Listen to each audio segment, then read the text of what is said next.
Bueno, como les indiqué, trataremos el tema de la elaboración de expedientes técnicos en obras, lo que es aplicable a las obras públicas y también a las obras privadas.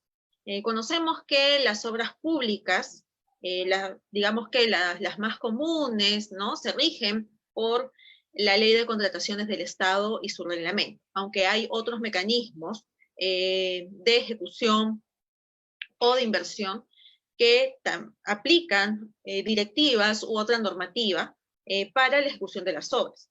Pero bueno, en el caso de los expedientes técnicos, nosotros tenemos el respaldo normativo de la Ley de Contrataciones del Estado y de su reglamento, y también del Reglamento Nacional de Edificaciones, ¿no?, para temas ya específicamente normativos, ¿no?, con respecto, que tienen que ver con el diseño, que tienen que ver con parámetros, entre otros aspectos.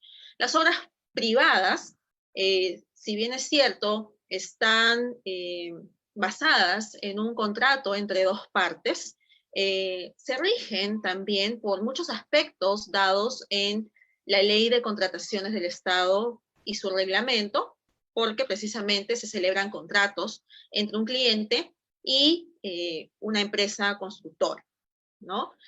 Esto hablando en el ámbito de la construcción.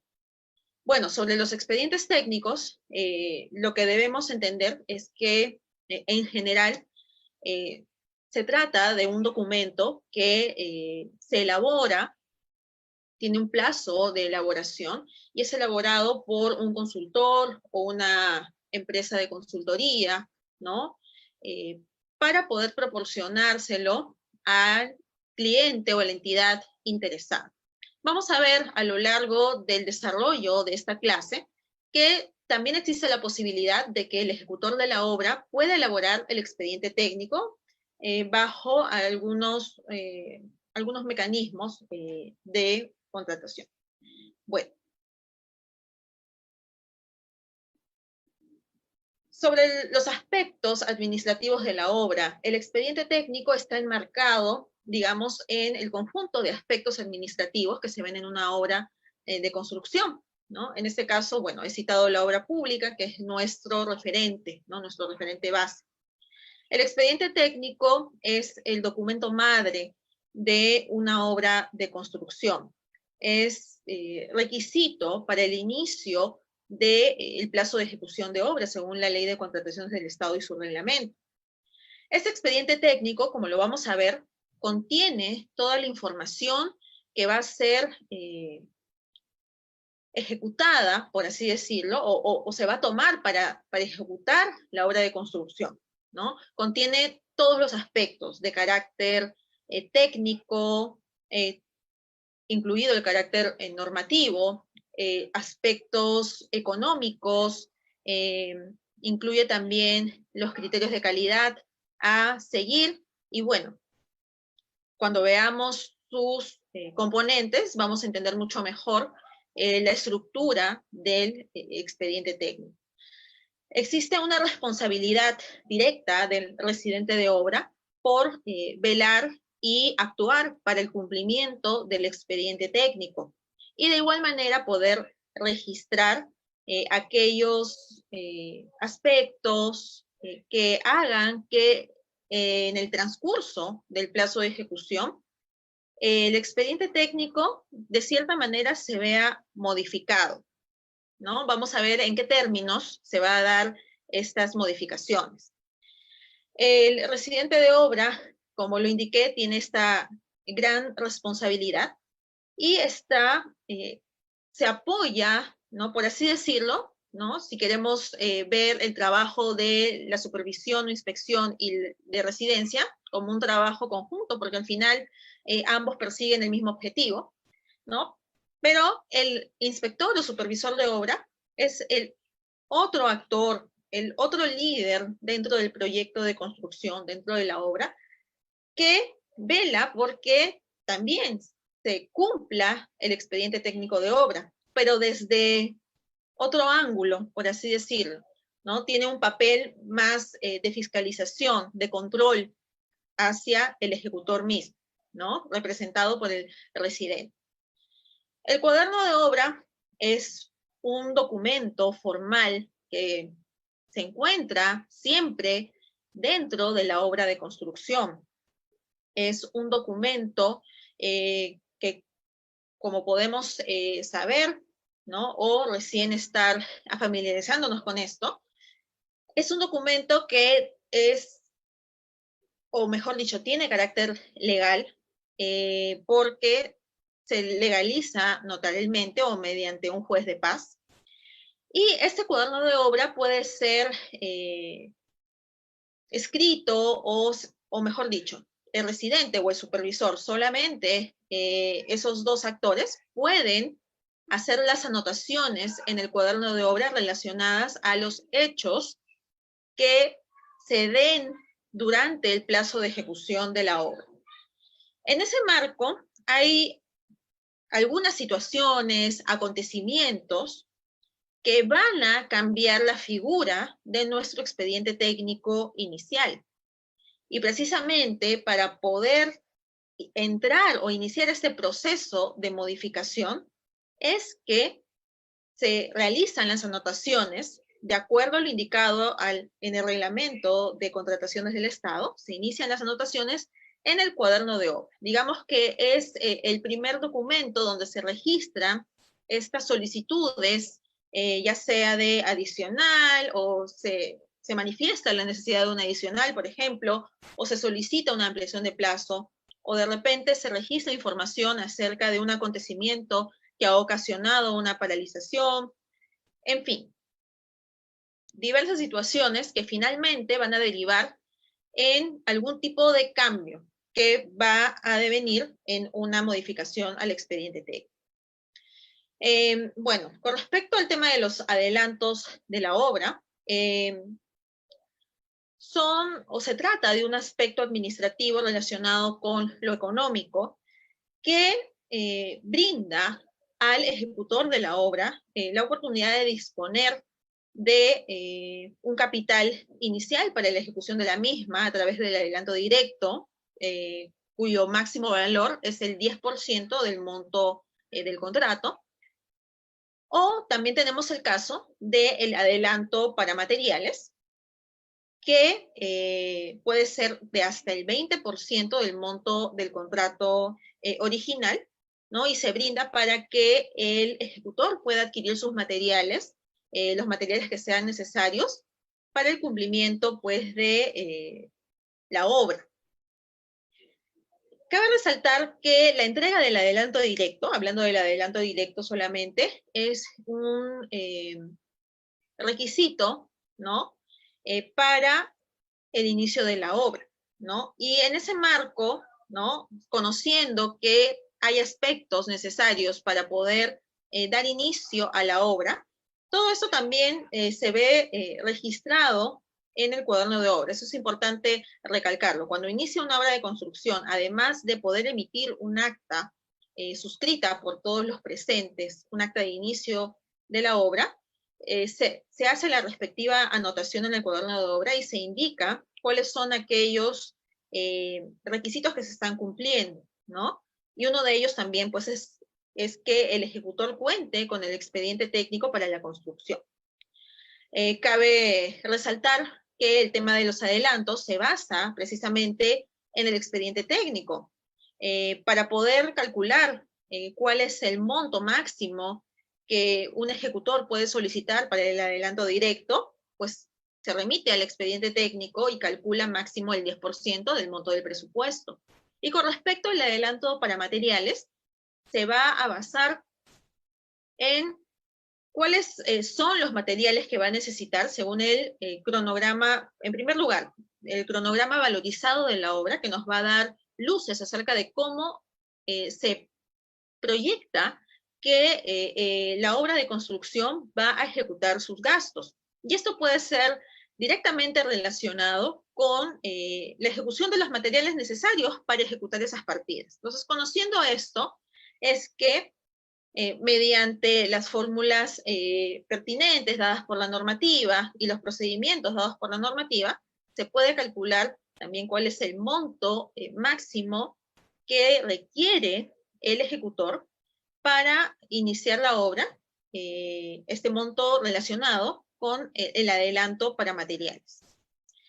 Y bueno, con respecto a la seguridad de obra, el expediente técnico también cuenta con información, con un plan necesario para poder manejar la seguridad y salud ocupacional en las obras de construcción, ¿no? Es importante recalcar que debe haber un aspecto relacionado con este en el cumplimiento de el Reglamento Nacional de Edificaciones, ¿no? En su normativa de seguridad. Como lo indiqué cuando estábamos iniciando la clase, existen dos tipos de obras públicas. Están las obras por contrata, que se rigen por lo establecido en la Ley de Contrataciones del Estado y su reglamento. Y están las obras por administración directa, que se rigen por lo establecido en la Resolución de Contraloría 195 del año 88. ¿Qué son las obras por contrata? Las obras por contrata son aquellas obras que mediante, bueno, para las cuales las entidades realizan un proceso de selección para poder contratar a un ejecutor de obra, es decir, a un tercero, a un ejecutor experto que pueda realizar la obra y entregar la lista en los términos que la entidad o, bueno, en el caso de los privados, el cliente, les determine. ¿Cuál es la característica de una obra por contrata? Bueno, que la entidad misma, muy a pesar de que está ella misma contratando y se va a encargar de los pagos respectivos a ese tercero, no ejecuta directamente la obra en sí, sino que se la encarga a alguien, a una empresa, ¿no? O a un consorcio. De eso se trata las obras por contrato. En el caso de las obras por administración directa, son obras que son ejecutadas directamente por la entidad. Es decir, que la entidad, con la asignación presupuestal que se le dé, ¿no? Ejecuta la obra, considerando su propia planilla, por ejemplo, de personal, se encarga de comprar directamente los materiales también. Si es necesario algún subcontrato para una tarea específica, también se encarga directamente de subcontratarlo, ¿no? Tiene que realizar, por ende, el control de todos los gastos que está realizando para las compras de materiales, para el pago de las planillas, asigna directamente a su residente o designa directamente a su residente, designa al supervisor, ¿no? Entonces vemos aquí la participación directa de la entidad para poder ejecutar las obras bajo su responsabilidad. En el caso de las obras por administración directa, decimos que sí, se rigen por la resolución de Contraloría 195-88, que es una normativa bastante corta, ¿no? Que tiene 2 artículos, y en el segundo artículo es donde se especifican los aspectos a tomar en cuenta para una obra por administración directa. Bueno, relacionados con el perfil de residente, cuál es el proceso de inicio y de recepción de la obra, y el papel pues, de un comité que se forma para la recepción y liquidación de la misma. Si nos vamos a revisar la normativa respecto del sistema de control interno de la Contraloría General de la República, es que ahí podemos ver que hay una disposición que indica que las entidades tienen la responsabilidad, específicamente el titular de la entidad, tiene la responsabilidad de poder emitir aquellas directivas que son necesarias en su entidad para poder realizar sus procesos de gestión, entre los cuales se encuentran las obras, ¿no? Bueno, aclarado entonces, o aclaradas las diferencias entre las obras por contrata y por administración directa, veamos cuál es el papel del expediente técnico en cada una de estas obras. Bueno, definitivamente el expediente técnico es un documento necesario para la ejecución de las obras, tanto en las obras por contrata como en las obras por administración directa. En el caso de las obras por contrata, como lo dice el reglamento de la Ley de Contrataciones del Estado, el ejecutor debe contar con el expediente técnico para poder dar inicio al plazo de ejecución de la obra. Es decir, debe contar con la información que va a utilizar para poder ejecutar su obra. En ese marco, quiere decir que la entidad le tendría que proporcionar el expediente técnico, ¿no? La entidad pasa por un proceso, entonces, mediante el cual, una vez que por medio del Sistema Nacional de Programación Multianual y Gestión de Inversiones, el Invierte.p, se declara la viabilidad de un proyecto a la entidad ya tiene, digamos, la capacidad para empezar con su ejecución, ¿no? Y parte de la ejecución del proyecto en el marco del Invierte.p es la elaboración del expediente técnico. Entonces, elabora el expediente técnico y para ello puede utilizar a su personal técnico, ¿no? A sus profesionales que estén dentro de la entidad, si tiene la capacidad técnica y operativa, o mejor dicho, la capacidad técnica y de diseño, por así decirlo, o de proyectos, para que puedan diseñar el expediente técnico y elaborarlo. O puede contratar a un consultor, a un grupo de consultores, ¿no? O a una empresa que se dedique, pues, a la consultoría y a la elaboración de expedientes técnicos. De esa forma, bueno, se realiza también un proceso de selección para que se pueda contratar, pues, a este especialista o empresa especialista para la elaboración del expediente técnico, siguiendo unos términos de referencia o bases que están basadas, valga la redundancia, en el estudio de preinversión o en los criterios con los que se otorgó la factibilidad al proyecto, ¿no?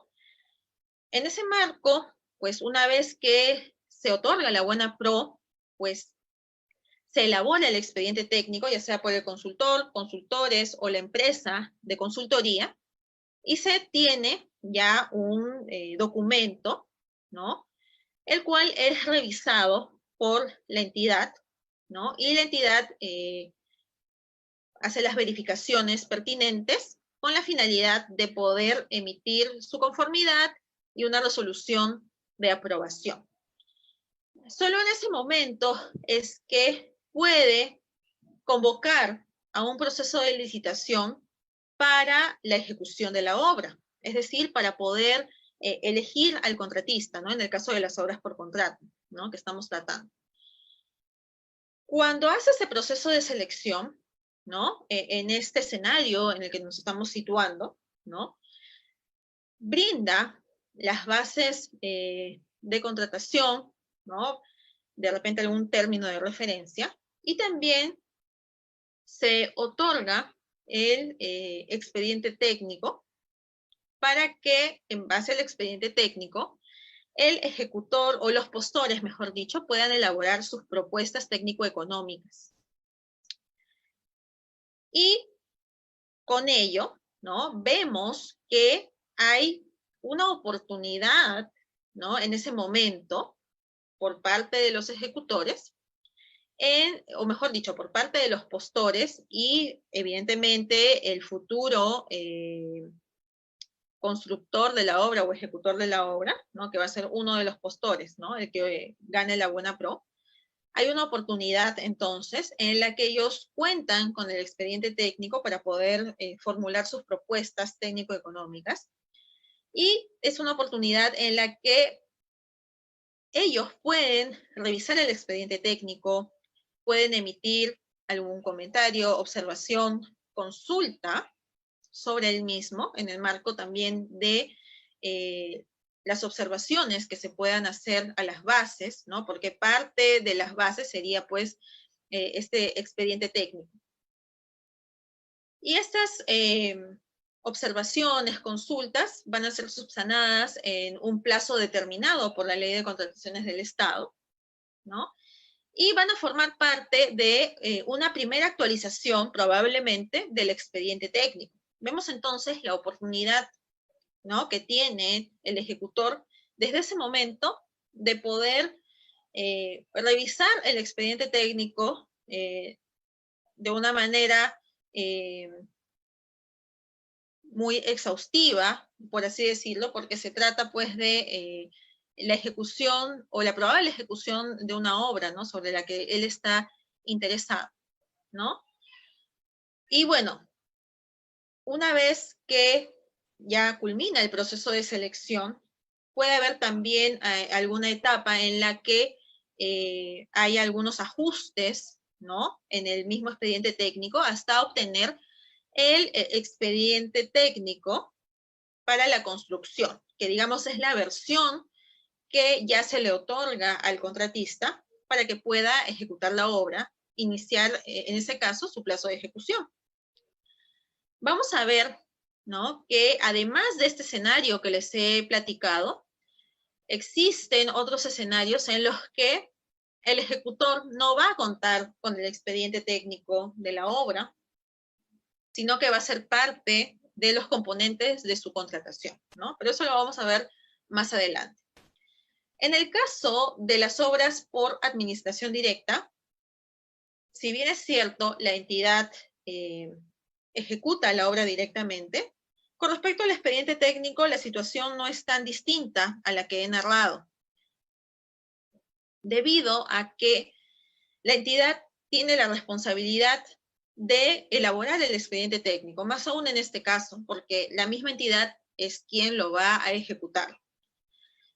La elaboración del expediente técnico puede hacerse con el personal técnico de la entidad, si es que cuenta con la capacidad adecuada, o también puede hacer uso de una consultoría para la elaboración de ese expediente técnico, que finalmente pues va a ser el expediente técnico que sea ejecutado por administración directa. En el camino de una obra por administración directa, el expediente técnico también puede sufrir algunas modificaciones, ¿no?, que se pueden dar pues por diversos aspectos de naturaleza constructiva, ¿no?, o que tengan una naturaleza o un origen dado de repente por algún tipo de deficiencia o de necesidad, ¿no? Pero eso, bueno, se va registrando a lo largo de la obra, y si es pertinente realmente hacer la aceptación de algún tipo de modificación al expediente técnico, ¿no?, y existe también la capacidad presupuestal para asumirlo, puede ir para adelante, ¿no?, esa decisión. Bueno, ahora vamos a explicar un poco este tema del expediente técnico relacionado con los sistemas de contratación. Existen dos sistemas de contratación bien marcados y un tercero que es una mezcla de los dos primeros sistemas de contratación. Tenemos el sistema de contratación a suma alzada y el sistema de contratación a precios unitarios. Y bueno, hay también un esquema mixto que une a los dos, ¿no?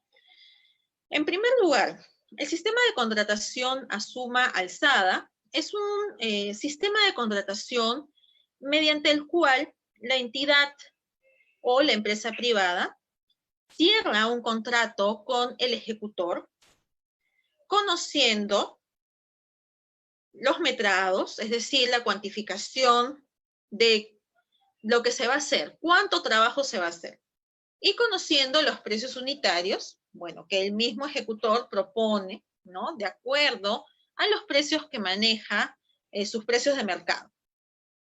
Entonces, el sistema de contratación a suma alzada se da pues en un marco en el que contamos con un expediente técnico óptimo, por así decirlo, un expediente técnico completo que nos va a permitir contar con la información acerca del trabajo a ejecutar. El hecho de cerrar un contrato a suma alzada implica que hemos tenido un expediente técnico del cual hemos obtenido todos los metrados, por ende hemos entendido cuáles son todos los alcances del proyecto a ejecutar, y por ello el ejecutor de la obra ha podido emitir su propuesta sin ningún problema, salvo que haya tenido algún tipo de consulta, ¿no? En este proceso de selección, que, bueno, le haya sido subsanada, ¿no? Y emite su presupuesto, su propuesta técnico-económica, ¿no? Y propone un monto, el cual va a cubrir todo lo que está establecido en el expediente técnico. Ojo, ¿no? ¿Qué significa esto? ¿Cuál es digamos, el fondo del cierre de un sistema de contratación a suma alzada? Dirán, bueno, el expediente técnico contiene toda la información, no habría ningún problema, se está emitiendo un presupuesto basado en un expediente técnico completo, entonces no habría ningún asunto por resolver o algún problema que se pueda originar.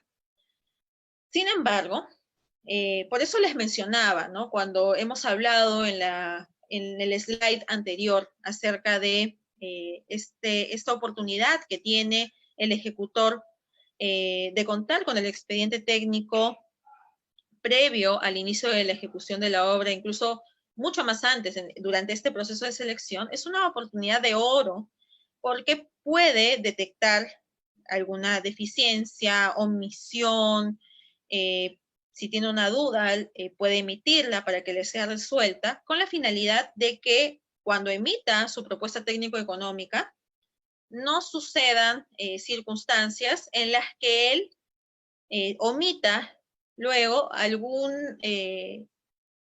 omita algo en su propuesta, ¿no? ¿Por qué digo esto? Porque si no se dio cuenta de algo en el expediente técnico, que estaba en el expediente técnico, ¿no? Y no lo puso en su propuesta económica, no puede decir después, ay, no lo consideré en mi presupuesto, entonces voy a generar un adicional, ¿no? Porque no lo había considerado.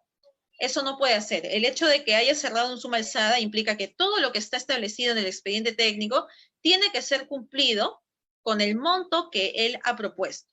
Muy a pesar de que también presente un presupuesto detallado de cuáles son las partidas consideradas y todo eso, es responsabilidad del ejecutor. Por eso es tan importante que haya esa minuciosidad en la revisión de los expedientes técnicos, ¿no? Darles la importancia del caso en todas las etapas en las que el ejecutor, desde que es un postor, cuenta con este documento, ¿no? Para poder emitir una propuesta técnico-económica coherente, ¿no? Y que no le lleve, pues, a perder y que tampoco le lleve, pues, a generar adicionales o algún otro tipo de modificación. Pero eso ya es un tema aparte, ¿no? Conocemos que lamentablemente en muchas ocasiones los ejecutores de obra buscan las oportunidades para poder generar adicionales precisamente, ¿no? Pero bueno, en el marco de lo que es la honestidad y de poder promover buenas prácticas en la construcción, no debería ser así, ¿no? Por eso es que hay oportunidades para poder emitir las observaciones o consultas, ¿no? Ahora, entendiendo cuál es el objetivo de un suma alzada, ¿no? Y cuáles son los límites, ¿no? Al cerrar un presupuesto a suma alzada, pasamos a ver el sistema de contratación a precios unitarios. En este caso, podemos contar con un expediente técnico, claro está, o de repente contamos con un alcance inicial, ¿no? Pero no contamos con toda la información que nos permita emitir un presupuesto que podamos cerrar. ¿Por qué razón? Como lo dije, podemos tener una información básica, podemos tener un expediente técnico. Sin embargo, en el caso de un sistema de contratación a suma alzada, sí se ha tenido estos documentos, pero no con la información completa. Es decir, no podemos metrar, ¿no?, o cuantificar, para ser más precisa, no podemos cuantificar el trabajo que se va a realizar. Es por ello que al no poder cuantificar el trabajo, es que cerramos el precio unitario, pero no cerramos el metrado. El metrado puede variar, ¿no?, a lo largo del plazo de ejecución de obra, dependiendo de lo que se ejecute realmente y se registre periódicamente en las valorizaciones. Lo que sí se hace, ¿no?, es establecer un valor referencial, ¿no?, que se basa, bueno, también en este valor referencial bajo el cual se ha hecho, pues, el proceso de selección, ¿no? Se tiene una referencia, incluso se puede tener una referencia sobre las cuantificaciones, pero eso no significa que esos metrados sean considerados para un cierre económico, ¿no?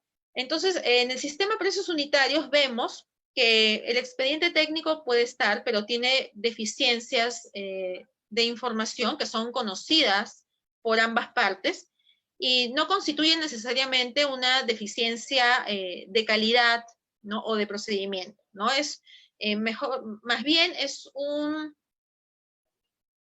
información pendiente, ¿no?, con la que no se puede contar por diversas circunstancias, ¿no? Por ejemplo, en el caso de las obras que impliquen movimientos de tierra, ¿no?, como por ejemplo el encauzamiento de ríos, ¿no?, u otras similares, en muchas ocasiones no podemos cuantificar exactamente cuánto de material se va a movilizar, ¿no?, en las diversas partidas que se puedan considerar, pues, para esas intervenciones.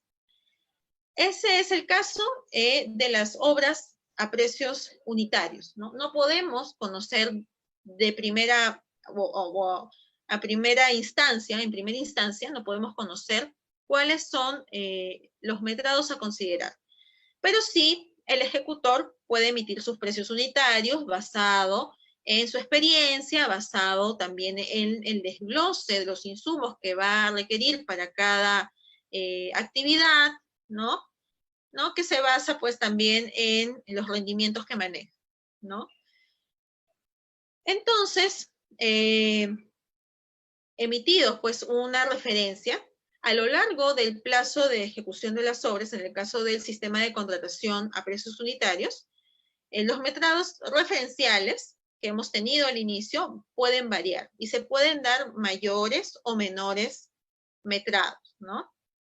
Y bueno, este aspecto se va a cerrar o va a concluir una vez que cada actividad pues sea completada, ¿no? Se complete de acuerdo a lo que indica el expediente técnico y los alcances iniciales de la obra.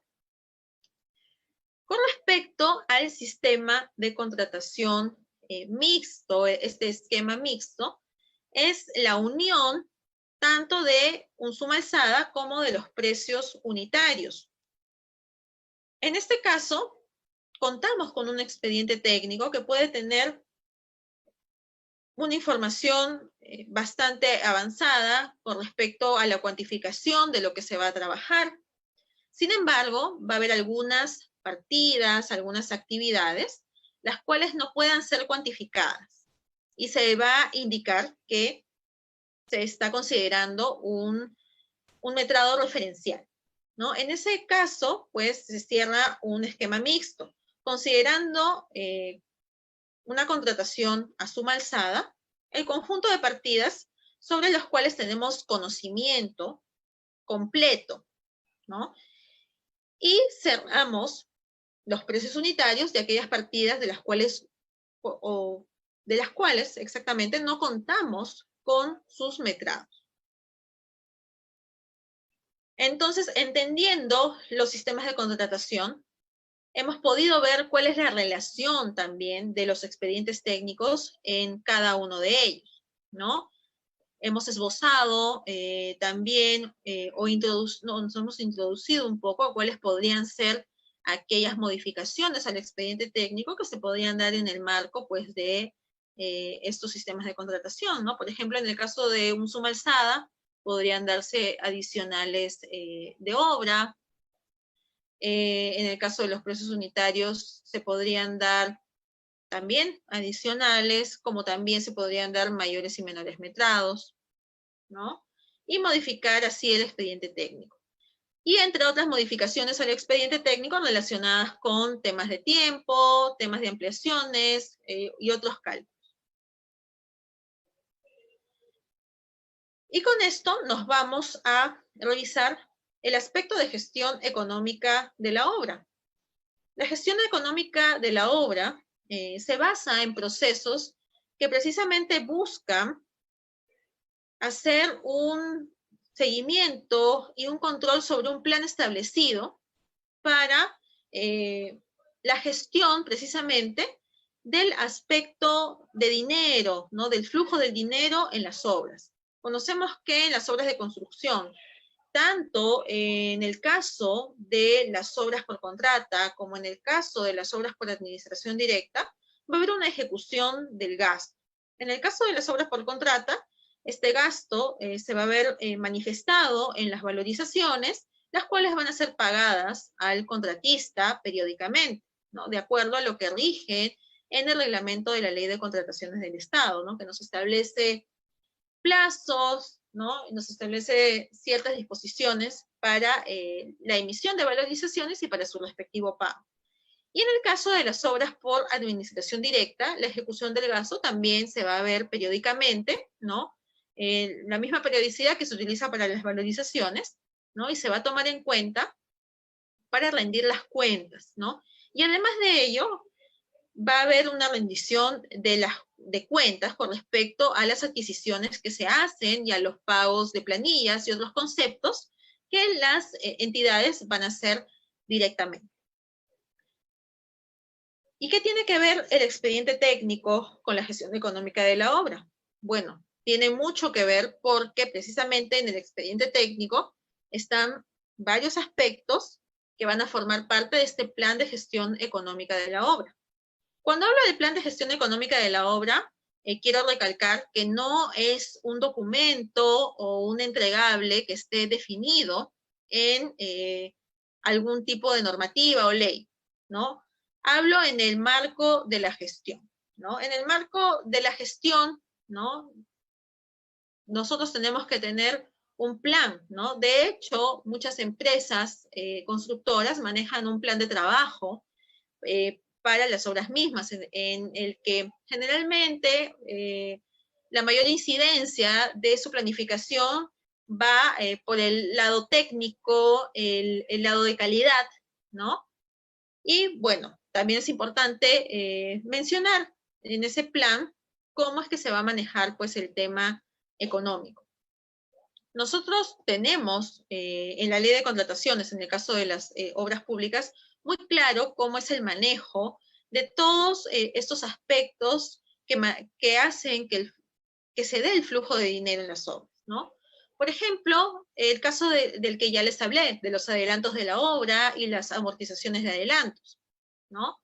Los adelantos de obra tienen montos ya establecidos en la normativa, son otorgados de acuerdo a esto al contratista, ¿no? Y también de acuerdo a lo que se dice en el reglamento de la Ley de Contrataciones del Estado y también en el Decreto Supremo 011-79, ¿no? Es que se calculan las amortizaciones de los adelantos y los reajustes que no corresponden para estas amortizaciones, ¿no? Todo esto se basa también en el expediente técnico, porque del expediente técnico obtenemos, como lo indiqué, cuál es el monto máximo del adelanto directo y también del adelanto para materiales, y también se puede esbozar el calendario de adquisición de materiales, ¿no? Y cuándo es que finalmente, ya cuando se empieza a valorizar la obra, en qué momento es que se va a amortizar los adelantos de materiales. Otro aspecto económico son las valorizaciones mismas de la obra, ¿no? esas valorizaciones que nacen de cuantificar el trabajo que se ejecuta mensualmente. Digo mensualmente porque es el periodo de valorización más utilizado en las obras en general, ¿no? Y que precisamente el reglamento de la Ley de Contrataciones del Estado se basa también en periodos mensuales, cabe resaltar. Pero eso no es limitante para que se pueda establecer algún otro tipo de periodo en obras privadas, por ejemplo, en caso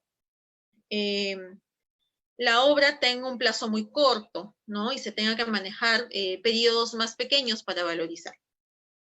Bueno, volviendo a lo que es la valorización de la obra se trata pues de la emisión de un informe junto con un sustento económico del trabajo que se ha ejecutado en un periodo.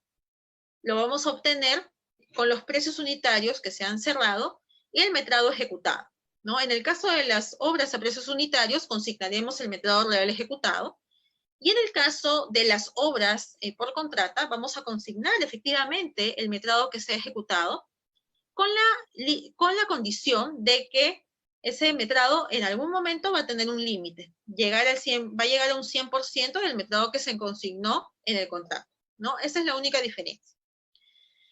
Cuando nosotros calculamos entonces la valorización de obra, vamos a calcular cuánto se ejecutó de la partida, lo multiplicamos por su precio unitario y obtenemos el monto, ese costo o el pago de la valorización, ¿no? Ese costo directo de la valorización.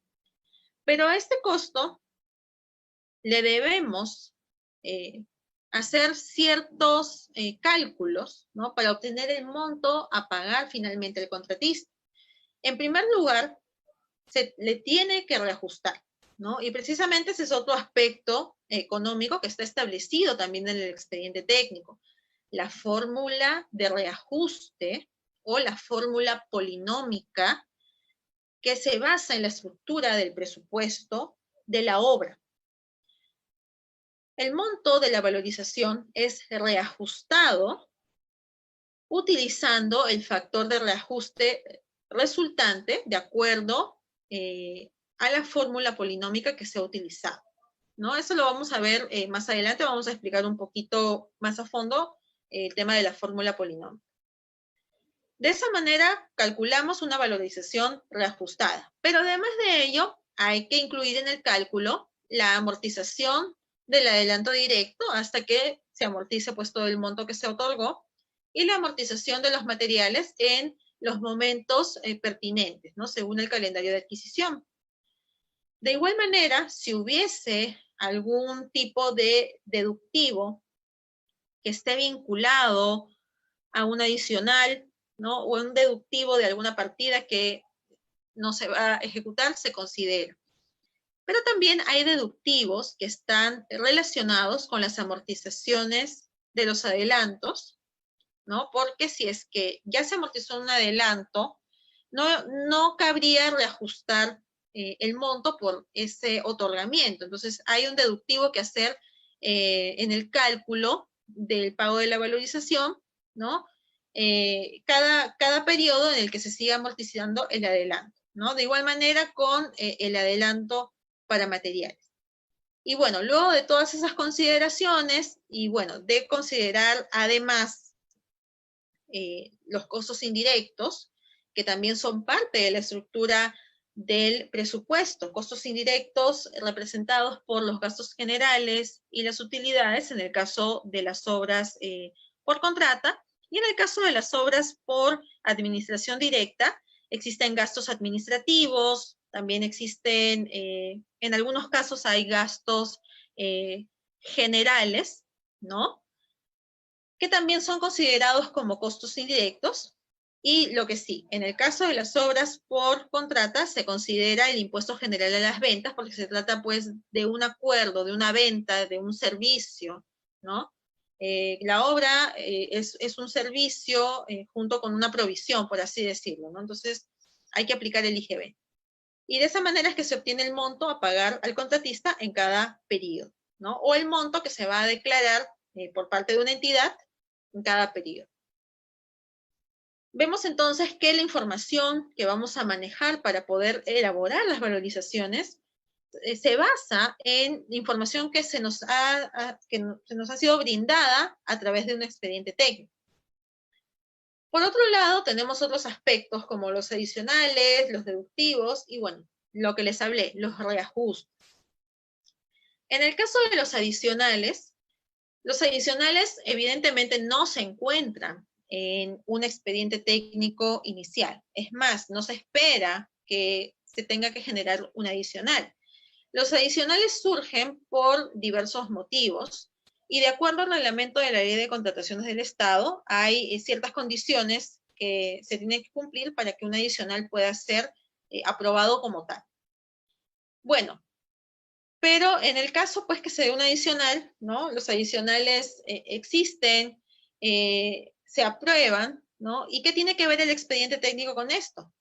Bueno, que al aprobarse la necesidad de un adicional, es necesario que se emita un expediente técnico sobre ese trabajo adicional, ¿no?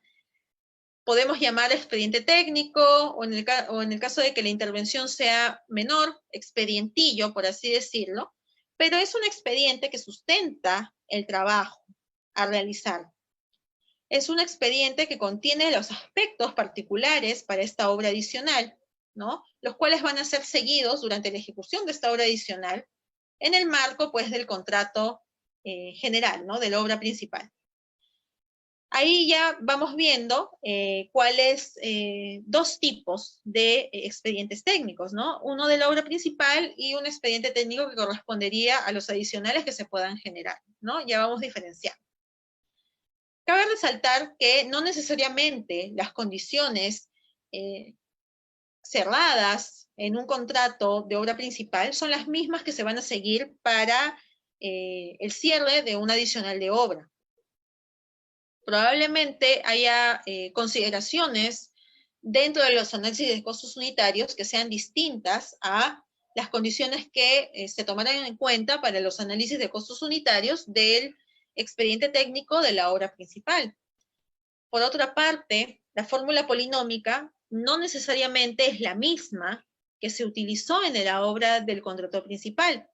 Un adicional de obra, debido a su magnitud, a su naturaleza, que probablemente sea también distinta a los trabajos que se están ejecutando en la obra principal, y de hecho sería muy natural que sea así, ¿no? Que haya esa diferencia, pues de acuerdo a esos aspectos, va a tener una fórmula polinómica relacionada con el trabajo que se va a realizar y los insumos que se van a utilizar para ese trabajo. Por otra parte, existen trabajos a reducir, trabajos deductivos, dentro de una obra de construcción. Se puede dar el caso de que ya no se ejecuta una partida y se tenga que retirar del presupuesto porque no se ejecutó y se haga un deductivo. Estos deductivos, si están sustentados, así, al igual que los adicionales, pues pueden reducirse. Pero hay un tipo de deductivos que es el más común, que es el deductivo vinculado. Deductivo vinculado es aquel trabajo que ha sido programado en el expediente técnico de la obra principal y que al ver la necesidad de repente de una obra adicional en algún momento y su respectiva aprobación, ¿no? Va a reemplazar un trabajo que se ha establecido en el expediente técnico de la obra principal. Por ende, si es que reemplaza un trabajo, hay algunos trabajos de la obra principal que ya no se van a realizar. Por lo tanto, se deducirían. Por eso se llama deductivo vinculado, porque está vinculado a un adicional. Y bueno, el caso de los reajustes, que ya les expliqué y vamos a detallarlo un poco más adelante cuando hablemos de la fórmula polinómica. Y bueno, el último aspecto económico de la obra, que no es un aspecto económico netamente, porque también implica un cierre técnico en general, ¿no? Considerando calidad y otros aspectos, ¿no? Y el cierre financiero, ¿no? Que es la liquidación de las obras. La liquidación de la obra es el proceso por el cual ambas partes, ya sea contratista y entidad, o la entidad, si es que ha sido pues una obra por administración directa, conocen al final cuánto ha costado realmente la obra, ¿no? En ese caso, la liquidación de las obras es realizada por el ejecutor, la entidad también puede intervenir, puede haber también una comisión en el caso de las obras por administración directa que elabore la liquidación de la obra, pero ambas pues tienen la finalidad de poder establecer cuál ha sido el costo real de la obra al final, ¿no? Y es un proceso muy interesante, ¿no? Que solo se va a realizar esta liquidación una vez que la obra haya sido recepcionada, es decir, que se emita un acta de recepción de la obra. ¿Por qué es interesante también? Porque la liquidación de la obra va a ser los cálculos ya definitivos, ¿no? De las valorizaciones. Nosotros hemos manejado valorizaciones a lo largo del plazo de ejecución de la obra, ¿no? Hemos generado estas valorizaciones considerando los reajustes, como les indiqué, ¿no? Y otros aspectos. Pero si nos ponemos a ver el reglamento de la Ley de Contrataciones del Estado, cuáles son las disposiciones con respecto al cálculo de reajuste, nos indica que para calcular el reajuste de una valorización debemos utilizar el coeficiente de reajuste del mes en el que se paga la valorización. Pero al momento del cálculo o de la emisión, mejor dicho, de la valorización, no conocemos todavía cuáles son esos índices unificados que vamos a utilizar pues para el cálculo del coeficiente de reajuste de ese mes de pago, ¿no? Porque nosotros emitimos la valorización hasta el último día de un mes y el pago se puede realizar pues hasta el último día del mes siguiente, ¿no? Sin embargo, cuando hemos emitido la valorización, no conocemos ese índice del mes siguiente, ¿no? Porque incluso el INEI los publica la quincena de cada mes, ¿no? En ese caso, lo que se utiliza es el índice del mes en el que se elaboró la valorización y luego ya al momento de la liquidación es que se hace el cálculo definitivo y se calcula ese monto real y cuál es la variación o se hace ese reajuste, por así decir, ¿no? Y además de ello, la liquidación de obras considera y verifica cuáles han sido las modificaciones precisamente del expediente técnico, verifica su línea de base, que es el expediente técnico inicial, y lo compara con cómo ha culminado la obra, ¿no? Y la obra, la documentación para la culminación de la obra ya es documentación que tiene modificaciones al expediente técnico a nivel de alcance, a nivel económico, tiene modificaciones a nivel de plazos, ¿no? Entre otros aspectos, ¿no? Entonces, al momento de liquidar una obra vamos a obtener un expediente de la meta ejecutada, por así decirlo, o un expediente final, y un dossier de liquidación, que además de los aspectos técnicos relacionados con los cálculos, va a contener aspectos de calidad que nos permitan ver que la obra cumplió los criterios de calidad, ¿no? Y por ende con el objetivo principal de la obra, ¿no? Que se basa, además de costo, tiempo y alcance, se basa en la calidad. Además de ello, existe la liquidación financiera en la que se presentan sustentos mucho más profundos, mucho más específicos respecto de los gastos en los que ha incurrido, por ejemplo, la entidad durante la obra por administración directa. Bien, muchas gracias por ver el video. Para poder acceder al curso completo y también a la certificación en la modalidad digital o físico, puedes contactarnos vía WhatsApp o vía llamada al número 901-797-050 a nivel nacional aquí en Perú. Ya, recuerda que el certificado está disponible en todos los cursos que ofrece nuestra institución SCAE Perú. De igual manera puedes ver también otros cursos de tu interés con certificación en la página web www.scaeperu.com, ¿no? A continuación puedes ingresar a nuestra página y está en pantalla, puedes apreciar la dirección en tu navegador y vas a poder encontrar pues los diferentes cursos que nuestra institución viene brindando, cursos ya listos para que puedas acceder en el aula virtual 24/7, es decir, en cualquier horario, y puedas obtener al finalizar tu certificado válido para los concursos a nivel nacional, ¿no?